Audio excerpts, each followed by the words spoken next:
Yeah, I went for dinner or lunch with Mark today, and we had a nice time at the Collins in Dundas. Love that place. Love that place. I wanted to go for Thai. I was thinking about Thai, but Mark wasn't feeling it, so I said, "All right." The burger was pretty good. We ended up both getting chicken sandwiches, which I don't always do, but the good Nashville chicken sandwich at the Collins is a winner for sure. Yeah, love that. Love that.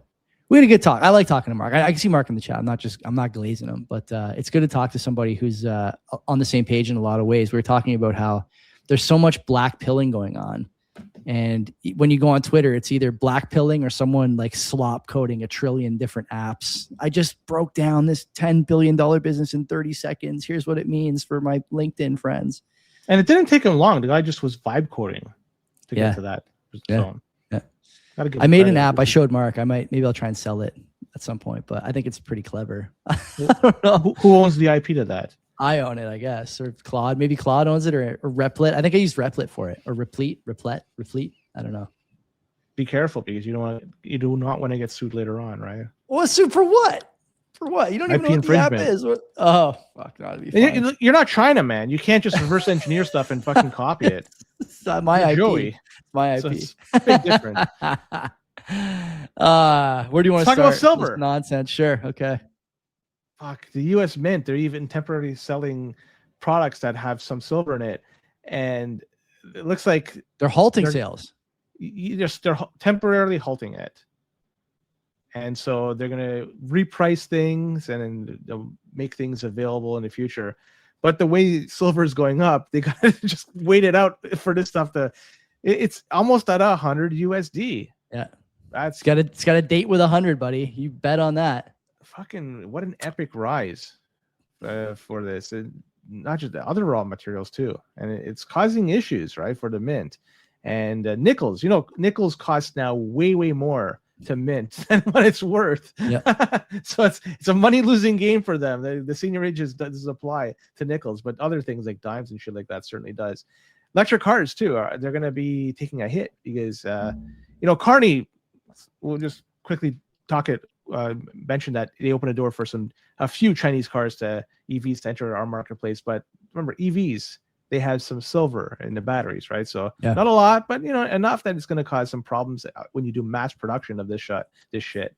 And in the end, it's going to cause a little bit of price rise for the EV cars. Even electronics, you were mentioning, get electronics now, because laptops, cell phones, tablets, they all have some silver in it, right? Yeah, man, I'm telling you, dude. Like, I bought a MacBook Air for me maybe a week ago, and I don't regret it at all, because I know for sure that this stuff is going to become so expensive and so hard to get over the next little while. Apple actually has a locked-in price for some of the components, but not for the metals.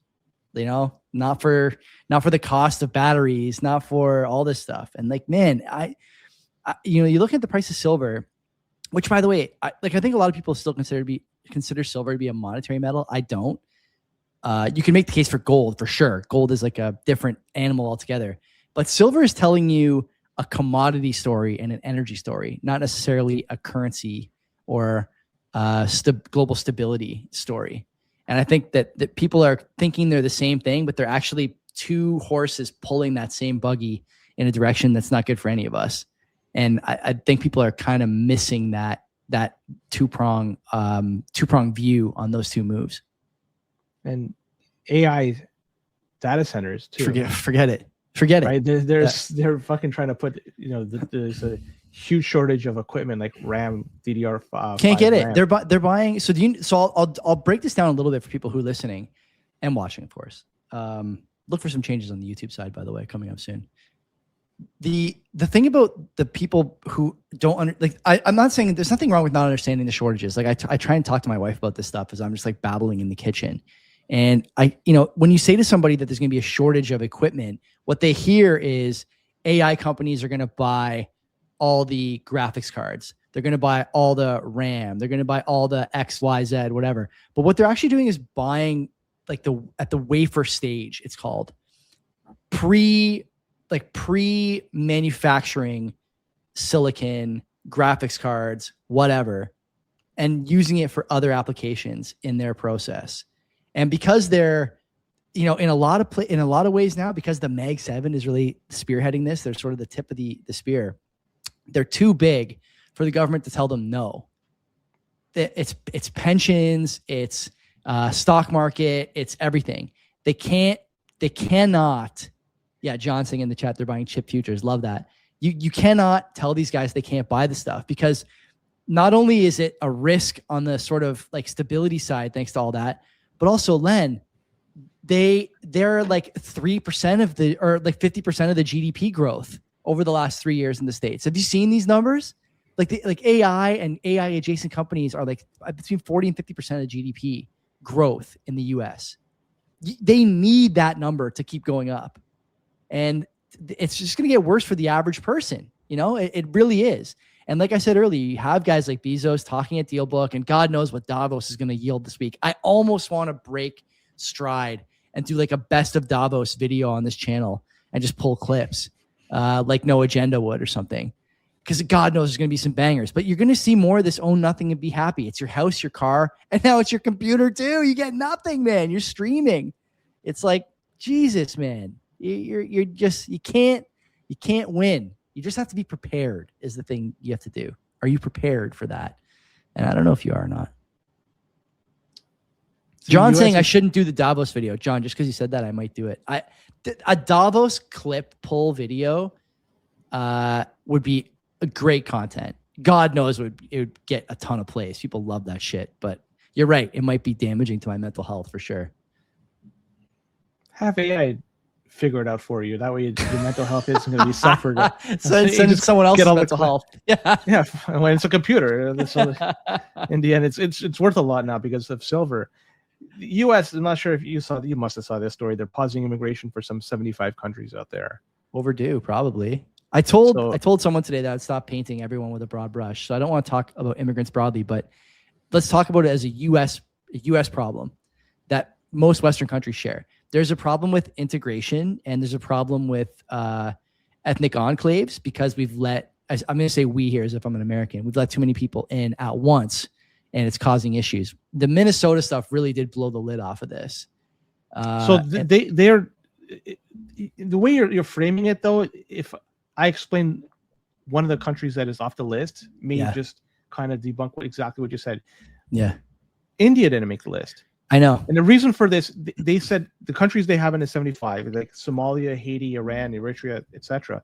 They say they're the ones that typically are using social services like healthcare and stuff like that. Indian immigrants do not, statistically. Yeah.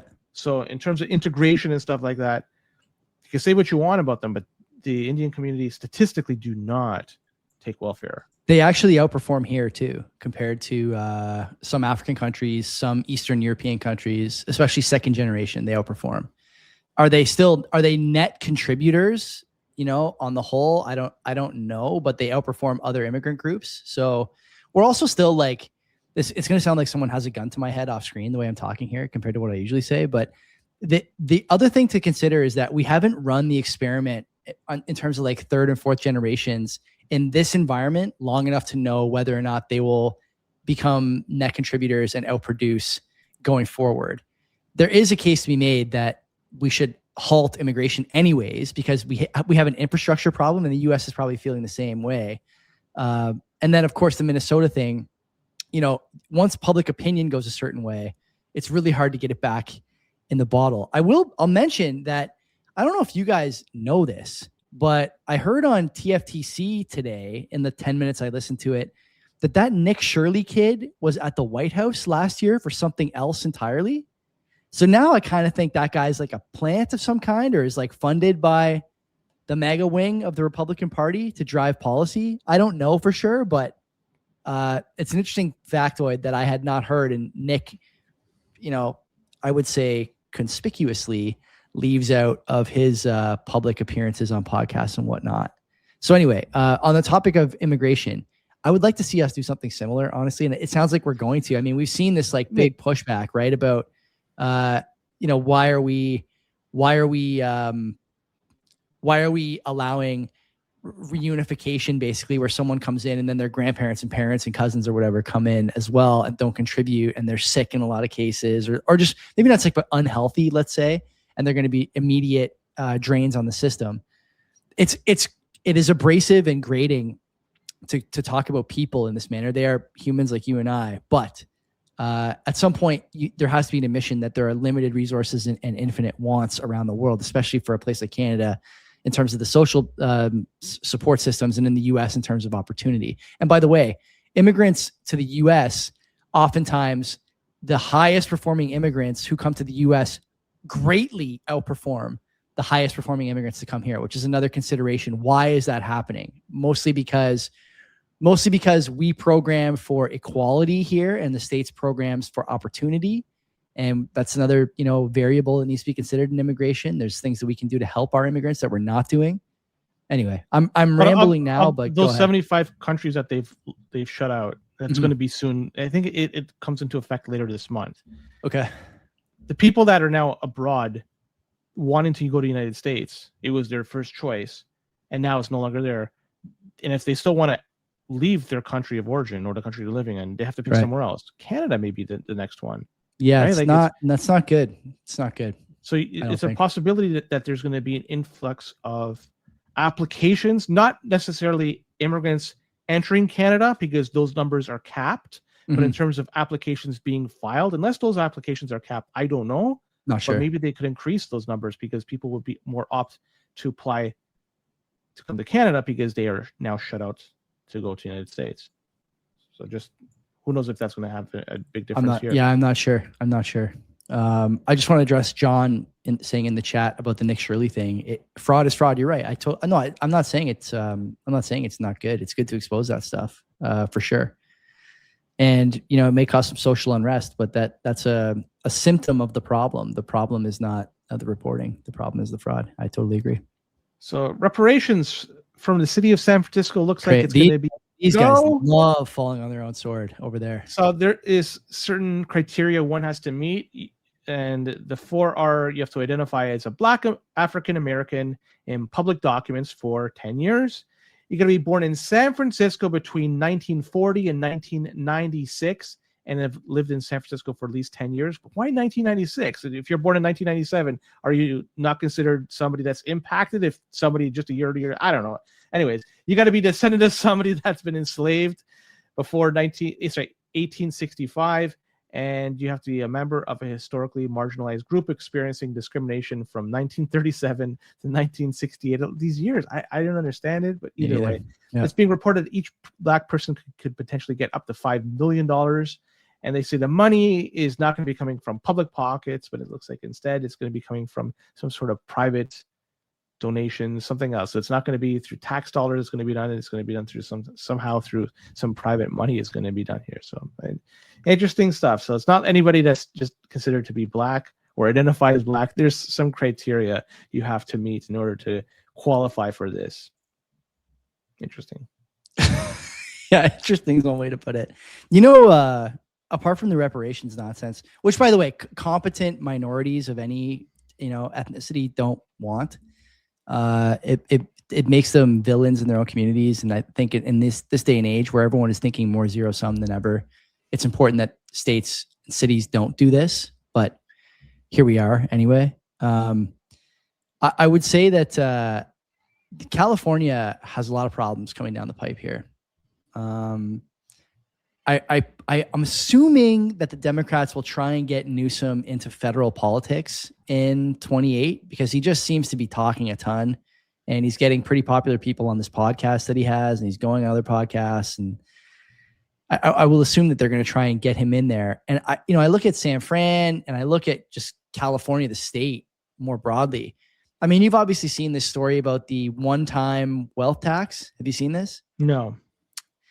There's a plan to tax anyone worth over $1 billion, I think, 1% per year for the next 5 years of all their assets. And it's not just assets that are sort of, it's not everything that's bolted down or whatever. You're forcing people to liquidate so they could pay a tax. They're also forcing people to, there's two other problems, right? One is that it's a private asset seizure. Dave Freeberg talks about this on All In all the time. It's a private asset seizure that is unprecedented. And once you open the floodgates for that, no one's going to invest in California. No one's going to buy their bonds. No one's going to do any of that stuff. It's crazy to do it. So we're not going to, like, we can't have that, but they're going to try. The other thing though, that no one talks about when it comes to stuff like taxes on assets that are not on the market, things like, for example, I mean, it's the home of the startup, Silicon Valley, things like unvested shares in a startup company that's at the IPO stage or at like this, seed round stage. If you can't get market value for those, then the government is going to tell you what they're worth, and they're going to usurp the market.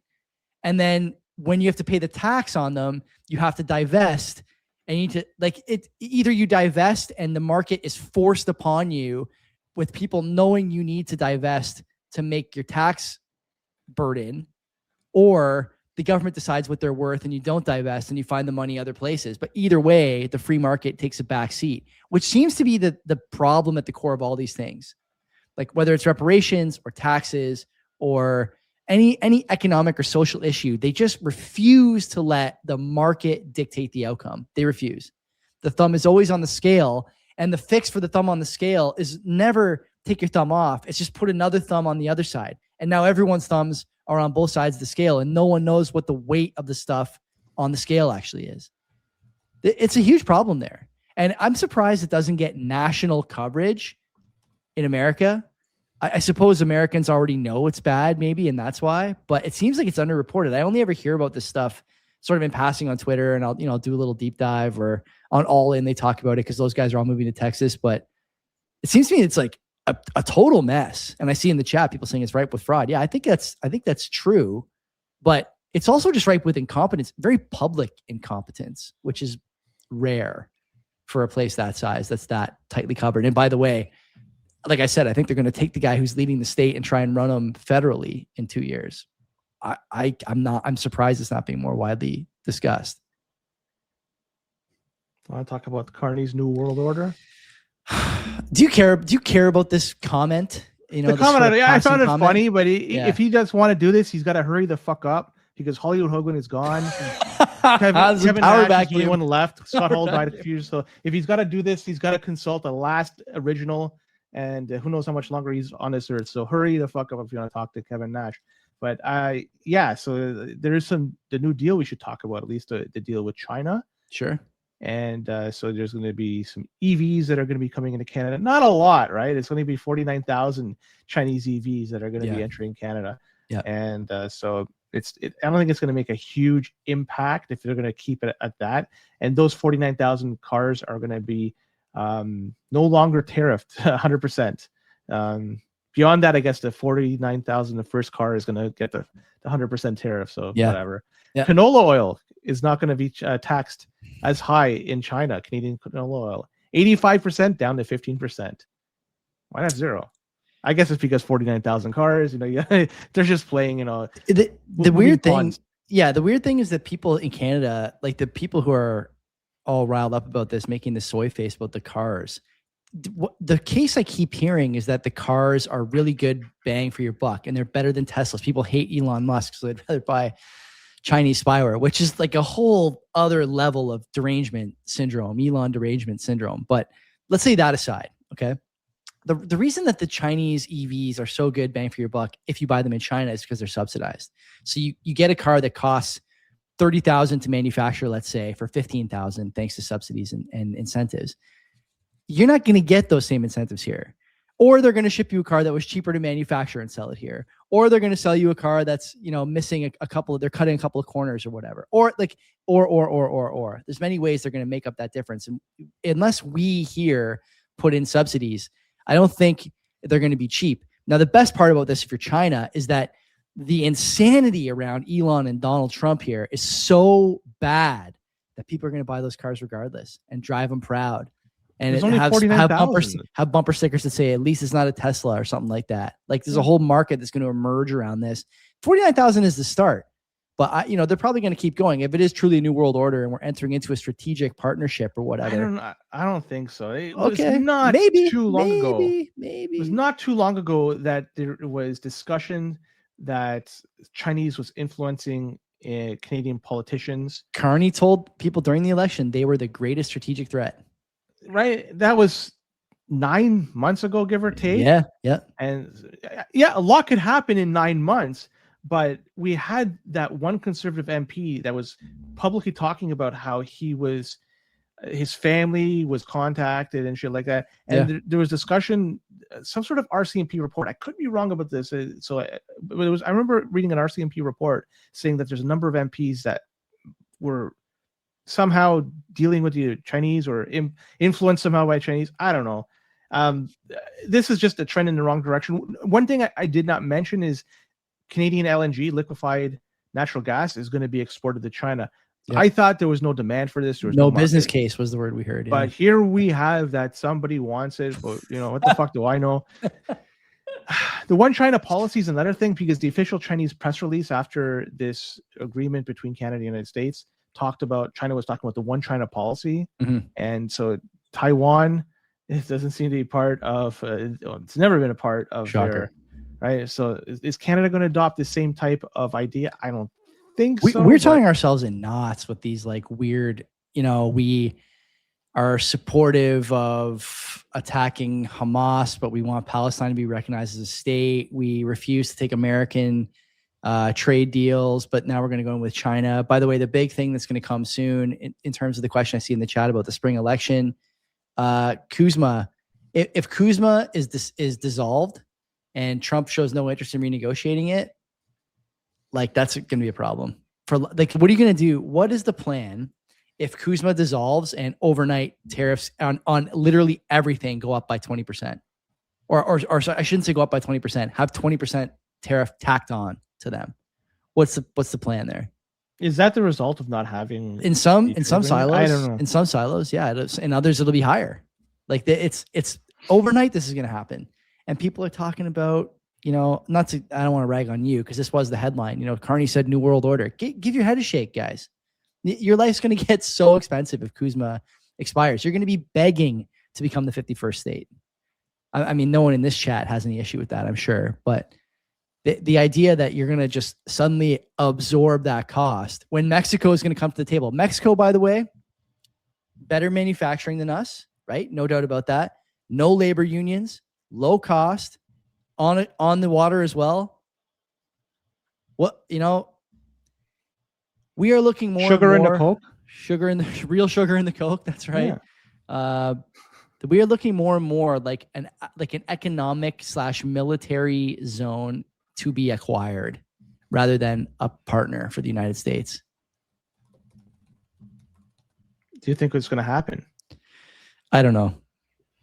Somebody I know, Mark, told me that he thinks there's a long-term play in the works between our two countries, leadership outfits to make Canada a target for annexation vis-a-vis the China partnership. Maybe I told Mark if I didn't have to record tonight, I would have carved out time to record with him this afternoon. Maybe, I don't know, Mark, text me if you're free on Wednesday. We can talk on Wednesday night. We'll just do it online. But I think it's interesting stuff there. Yeah. Let's move over to freezing people's bank accounts, because apparently that was wrong. Not just morally, it's wrong. It looks like the courts even say, yeah, this legally wrong. So according to the Federal Court of Appeal, the federal government was trying to overturn a 2022 decision that said using the Emergency Acts was unreasonable and unlawful. And it looks like the Federal Court of Appeal didn't agree. It says this is definitely unreasonable and unlawful. And so there was no national emergency, no threat to public safety. And so the use of the Emergency Act was beyond whatever tools that they should have used. And they said this move encroached on people's rights and violated their Charter of Rights and Freedoms, specifically Section 2B and Section 8. Now, the question is, will the federal government now take this to the Supreme Court? Potentially. Why not? Doesn't make sense that they would just let this one die in the vine. What's the backlash from all this, though? We've had the lower court say they did wrong. We had the Court of Appeal say they did wrong. The backlash, you have one person chilling on a Z-Man's yacht, another person flying with Katie in a private jet. At least maybe not anymore. They may have broken up. Len's But looking at the tabloids. He's checking the tabloids. I've heard of that. It's the case, right? Like it's fucking like the reality. It's fucking bullshit that this happened. Yeah. And it's not too long ago. It was less than 4 years ago.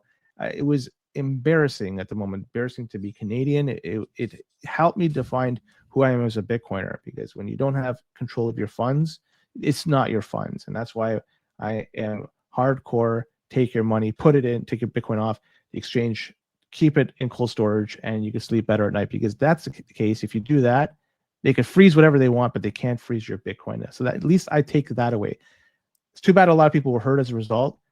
Are they going to get retribution from this? San Francisco giving up to $5 million for certain things. Yeah.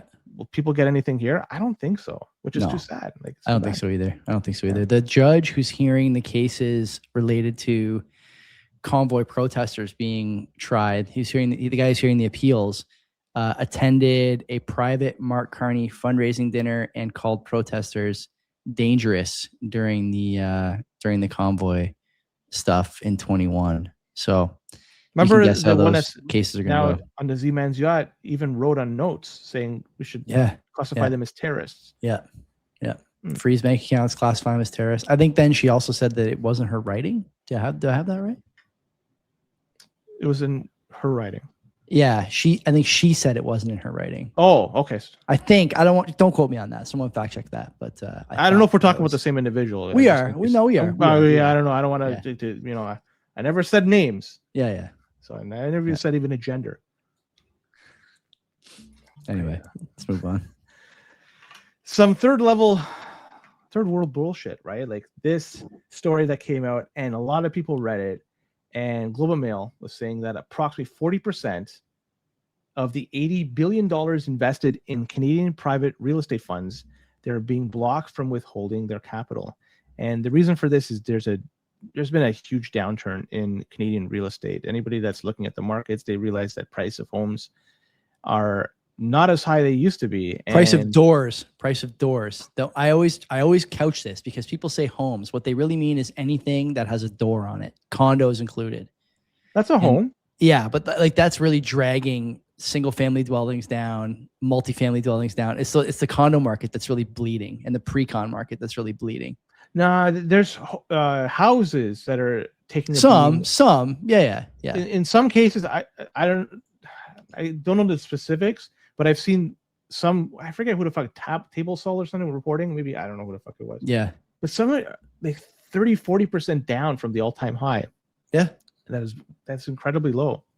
And so these real estate funds, they're blocking people from taking out their capital, and they want to stop any further losses in real estate, because keeping it in there is one way to stop the bleeding, at least temporarily. And just want to point out that this shit does not happen in a Bitcoin world. Like, if you have your keys, you can do whatever the fuck you want with it. You want to hold on to it. You want to move it to any address. No questions that need answering. None of that crap. It's your Bitcoin. It's the way money should be. It is that fucking simple. So that's just more of a heads up. Anybody out there that's invested in shit, be ready, because it's not your fucking money if you want to get access to it. It's somebody else's that they decided. So the reason you can't, you can, these things are, I think, I don't want to say fine, obviously, after this story, but the reason they're popular is because the idea is that you can invest in real estate in a little bit more of a liquid fashion by buying like these trusts. The thing that people don't consider is that if there is significant divestment from the trusts, then what has to happen on the asset side, Len? They have to sell down. No, they have to sell property. Yeah, right? and that goes down.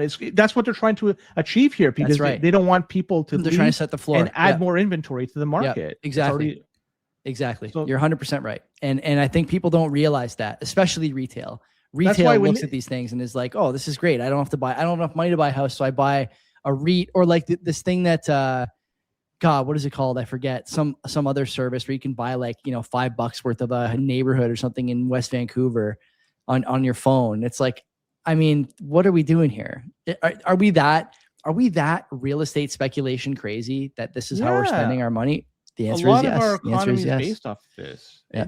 They dangle that carrot in front of us. Oh, you could put your money into an RRSP or a TFSA, Yeah. and you get some tax advantages from doing so. Now it's the fucking carrot, but they, you know, you never know what's going to happen in the end when it comes time, when shit hits the fan and you want to get your money and it's not there. It's not your money. Yeah. Oh, well. Yeah. Sorry Fuck about you. that. Yeah. So sorry about your luck, buddy. Sorry about your buy luck. Bitcoin.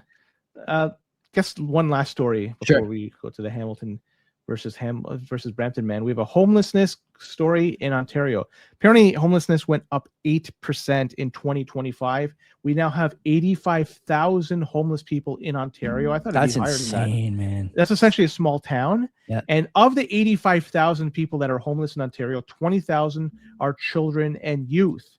And they say there's 2,000 encampments, homeless encampments throughout the province of Ontario. And estimates show that the number of homelessness is going to rise in Ontario to 177,000 by 2035. And that is not taking into consideration anything that could derail the economy. This is why I support sending money to Z-Man. He could do much better than what we could do over here. Fuck the homeless. He needs money. This is what we should do.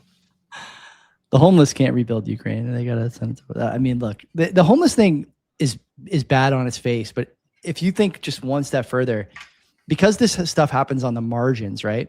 The margins, let's say there's, you know, always one variable that's going to push people over the edge. They lose their job or something, right? Fine. When you start talking about losing your job, you're talking about economies weakening. And, you know, we've talked a lot about how the economy looks in a world that's going to start moving toward AI and outsourcing and this sort of stuff. This is not new. But now there's a bunch of other sort of, you know, pins coming at the balloon that just weren't in the thought process before. They weren't in the calculation. One of them is addiction. Why? Because even if you keep your job, you may not be able to eat enough food to survive, or you don't feel like you're getting ahead, or you're having spousal issues or whatever, or you're on social media too much and you go that direction. Like there's all sorts of different on the margin pins now coming for your life, you know, your sort of lifestyle balloon that just weren't there before. And I expect to see, you said that number was low. I think that number is, I mean, that's about where I would expect it to be, I guess. What's the population of Ontario? 10 million? 14? 14? Okay. So, you know, you're still pretty low ratio wise. 16. Yeah. So what is the number in like Manitoba? You know, it's probably significantly higher as percentage of the overall population. I bet it's the same in Saskatchewan and maybe also in BC is probably the highest, just because. Yeah, got to be per capita, right? Yeah. I think it's just a lot to do. I mean, not just how things are in terms politically, but the weather. Yeah. Being a homeless in BC, in certain parts of BC, it's, I don't want to like, it's better. That's I don't know how to frame it any, but yeah, fuck, imagine being in Manitoba or Saskatchewan and being homeless. Forget it. I don't know how the fuck you get by in the winter. Yeah. But in Vancouver, you know, who knows? Yeah. I think this is going to really accelerate, I think. Right? Don't you think? Because government programs, government programs cost money. I know, like everything is expensive now, whether you're trying to fix it or trying to avoid it. It's just too much money to bear. So I think it's time to transfer over to Let's do it. And brought to you by 256 Heat. Do you want me to do it? I'll do it. You go ahead, because not only that, you could bet on this too. Yeah, I don't recommend betting on this, but you know you can bet. I put the link in the YouTube chat, so if you want to bet on, if you want to gamble on whether or not I get this right, you're free to. You DJing. You could gamble on the national championship game like a loser, or you can gamble on whether or not, I guess, if the crime was committed in Brampton or Hamilton. 256 Heat is running a minor right behind me here, and I think I told you my pilot light went out in my HVAC last week. Did I tell you this? No. Yeah, the pilot light went out in my HVAC last week or the week before. I forget. And I obviously have a little one at home, and we can't allow it to get too cold in the house. I think it got down to like 66 on the main floor. And I said to Kenzie, you know, if we can't get an HVAC guy here today to replace the part, then I'll just bring the miner upstairs. And her eyes lit up. And immediately I said to myself, this sort of thing has value in a place like Canada, because one, you never know what's going to happen to your HVAC. Two, you never know how cold it's going to be. And three, if you do have to bring it upstairs, you don't want your wife telling you how ugly it is. You don't have to worry about any of those things if you go to see Twan at 256 Heat. So send him an email. Tell him we sent you. You get a discount, 5%, I think. And he will help you fit a custom solution for your needs. There's no website shop page. You talk to Twan. He'll walk you through what you need, and you will be satisfied. Everyone who's bought these things has been satisfied, and I think you will be among them as well, Anon. If you haven't bought one yet, it's time. All right, so we got a couple of stories here. You can play along at home if you wish. If not, fuck you. But either way, Joey, this is for you. Let's do it. I gotta shut the comments off. Okay, here we go. We got this man was arrested after 4 carjacking attempts in 1 hour. So a 24-year-old dude is facing charges after 4 alleged carjacking attempts in the span of 1 hour not too long ago. And they said that the robberies took place in the morning of this January day between 8 and 9 a.m. And it's alleged that each incident, the accused tried to steal the victim's vehicle by demanding the keys and threatening violence. And in one incident, the police say that the unidentified weapon was brandished. And the suspect was successful in stealing one vehicle, later recovered, and he was identified through surveillance footage. And he was arrested on an outstanding warrant for vehicle theft. He's now charged with 2 counts of robbery and blah, blah, blah. So that's the one guy. 4 carjackings in 1 hour. This guy, and he got one car. He got one car. But first, can I know the victims? Like, do we have any stats on the person who gave the car up? No, all I have is this guy's information. So that's okay. Number 1. All right. And then number 2, we have the police raised public awareness that 3 arrests were made in a major fraud investigation called Project Carbon Copy. And so last year in February, the police began a fraud investigation, and these guys were conducting fraud throughout Canada, and they traveled across the country depositing fraudulent checks into ATMs, and then other members immediately accessed the funds through a different ATM at a different part of the country and withdrew the money. And so they were basically stealing money from the bank. Approximately $500,000 in losses. Wow. These guys were... So they did an execution, and they found $70,000 cash, bank documents, high-end clothing, cell phones, 2 vehicles, and 3 dudes were charged as a result. So there we go. We had the 3 guys that were going around submitting fake fraudulent checks into ATMs and depositing the money somewhere else, having somebody else deposit it across the country. And we have the guy that's carjacked 4 different cars in an hour, successfully getting one, which is the Hamilton, which is the Brampton man. The reason I asked you about the victims' stats, do you know what it is? Can you venture to guess why I would ask you that? No. Okay, the reason because he went, the carjacker went 1 for 4, right? 1 for 4, yeah. The reason is because I feel like the Brampton man, generally small in stature and very unintimidating. And so he's probably got some kind of shitty like weapon that he made or found somewhere. And I mean, we've all seen the videos of these guys like, haphazardly swinging the weapons they have around. They can't shoot guns. They can't really, they're not necessarily physically gifted. They're not great in terms of spatial awareness, as we've talked about in this segment many times over the years. So I would say that the carjacker, just because of the win percentage, is probably the Brampton man, and the coordinated check cashing thing is the Hamilton man. Ooh, no, it's the opposite. Wow. The Hamilton man, and so the Hamilton man was definitely the carjacker, and Cody Atkinson is the suspect that is being held by police. I don't have a picture. They didn't release anything. I can see if I can find one. So Cody Atkinson. Yeah, is the name. And this happened last year. I see the story. Yeah. So Center Mall. Yeah, you don't want to go to Center Mall for sure. And the other story, just for a heads up, he was arrested for robbery, armed robbery, motor vehicle theft with violence, possession of property obtained by crime over $5,000, and a 4-time breach of probation for that little Sunday morning GTA rip. Nice.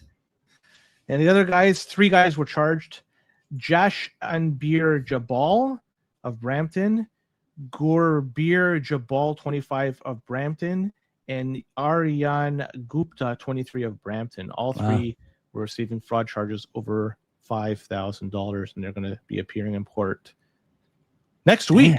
Wow. on Wednesday. Nice. Can we zoom into that? Did they allow that? I don't know. They did during COVID. I don't know if they still do. My wife was watching like random Hamilton court cases during COVID. Court TV, Hamilton Court TV. Yeah. Fuck, that would have been. I should have got that. Yeah. Where is that? Is that online? Is there archives of this? Because I could. I don't know. I don't know. That would be a treasure trove for me to figure out fucking some of these stories. Because I'll be honest, sometimes it's hard to find it. I have to spend 20 minutes to find one good story. Yeah. If I could just do that, it would save me so much fucking time. Yeah, you could do it. I don't know. We'll see. Anyway, that's it. Good night. God bless everyone. I guess maybe we could see you here on Wednesday if I get my act together and get someone. Maybe Mark wants to sit down for a bit, talk about some stuff. Otherwise, we'll see you next week, same time, same place. Till then, take care of yourselves. Don't be a carjacker.